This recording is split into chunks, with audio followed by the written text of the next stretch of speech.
2020-ban az eddig megszokottól is több támadás érte a nem tradicionális családokat Magyarországon. Bemutatunk 3 családot, akik bár nem egy anyából, apából és gyerekekből állnak, esetükben mégis családokról beszélünk.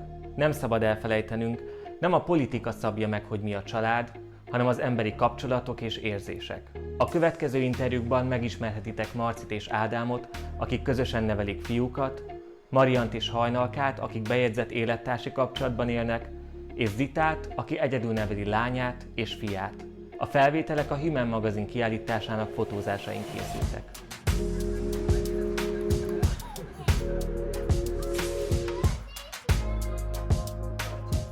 Mi 10 éve ismerkedtünk meg Marcival. Most volt az 5. házassági évfordulónk, ami ugye a bejegyzett társi kapcsolatunknak az évfordulója, és 2,5 évvel ezelőtt fogadtuk örökbe Andrist, aki azóta oszlopos tagja a családunknak. Walter egy picit régebb óta van már velünk, és így élünk most 4-en együtt. Andrist ugye 2,5 éve fogadtam örökbe én, mert ugye Magyarországon csak az egyedülállók fogadhatnak örökbe, tehát egyedülállók fogadhatnak örökbe úgy, mint azonos nemű pár. Egy cikk hatására kezdtük el az örökbefogadást 2015-ben, és hát ilyen 8 hónap alatt lett határozatunk, és utána 3 évet vártuk összesen Andrisra. Van egy ilyen nagyon furcsa kettőssége azért ennek a mai magyar hétköznapoknak, hogy tényleg a mi életünkben személy szerint nagyon kevés olyan dologgal találkozunk meg olyan emberrel, akivel mondjuk valamilyen nehézségünk támadna, amiatt, hogy milyen családban élünk. De hogyha meg bekapcsolom a tévét, ha kinyitok egy hírportált, akkor nagyon más dolgokkal találkozom a nagypolitika színteréről, és hát azért sajnos korábban láttunk olyan példákat már itt Magyarországon is, ahol ezeknek sikerült egészen mélyen beivódni a társadalom szövetébe. És azért ebben a legijesztőbb az nem is az, ami felé irányul, hiszen amikor a szivárvány családokat támadják, akkor nem csak minket támadnak, hanem a gyerekünket is, meg a gyerekeinket is támadják. És én azt gondolom, hogy ez a legijesztőbb ebben az egészben. A láthatóság az, amit tenni tudunk. Tehát, hogy igenis, hogy mi létezünk, igenis, hogy mi vagyunk, és rajtunk kívül még több száz szivárvány család van Magyarországon, és nagyon sokan szeretnének szivárvány családot Magyarországon. Ugyanolyan család vagyok, mint bárki más. És ugyanazok a problémáink, ugyanazok a kihívásaink, ugyanaz a boldogságunk, ugyanaz a szomorúságunk, és mi csak az Andrisnak szeretnénk, hogyha teljes értékű élete lehessen.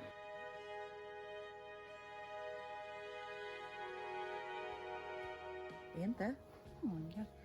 Nálunk nem szerelem első látásra volt, mikor randiztunk, hanem inkább megszerettük egymást így belsőleg mindenféle téren, és utána lett az, hogy szerelem kialakult. Én azt gondolom, hogy egy jó pár hónap után kerestem azt a részemet, aki elfogad engem így, hogy én egy erős egyéniség vagyok, kós, tehát én ezt mindig kiemelem. Láttam, hogy ő egy nem csak hogy szolid, a másik, ami fontos volt, hogy felvállalta a másságunkat.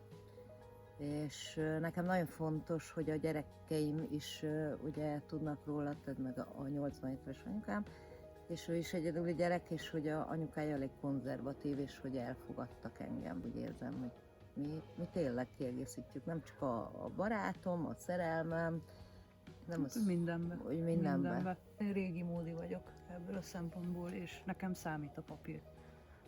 Tehát én hiszem azt, hogy ha papír van, akkor igen, az tényleg egy komoly dolog. Tehát nekem számít, nekem az egy erős köteléket jelent. Mind a ketten, de én különösen azért bármikor ott vagyok, és harcolok azért, hogy igenis tudjunk rendesen összeházasodni. Mi ugyanazt az életet éljük, mint egy más család, hogy főzünk, takarítunk, dolgozni megyünk, és az, hogy mi érzelmileg és mi egymást szeretjük, én azt gondolom, hogy mi semmiben nem vagyunk különben. Egyszer remélem, hogy elérem, hogy hivatalosan is házastársak legyünk, nem csak élettársak. Emma akkor született, amikor 25 éves voltam, pont a szülinapomon született meg ő.